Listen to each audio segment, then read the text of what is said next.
2 मार्च आणि या दिवशी, या मंगल दिवशी यांचा शुभविवाह झाला. तर आता आपण त्याला एक नाव घ्यायला सांगणार आहे.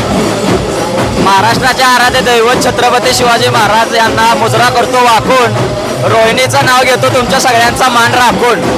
वा वा वा. कार्याची सुरुवात होते श्री गणेशापासून, नवीन रावांचं नाव द्यायला सुरुवात करते आजपासून. आता मी थोडक्यात तुम्हाला वरात दाखवतो मित्रांनो, भावाची वरात कशी पार पडणार आहे.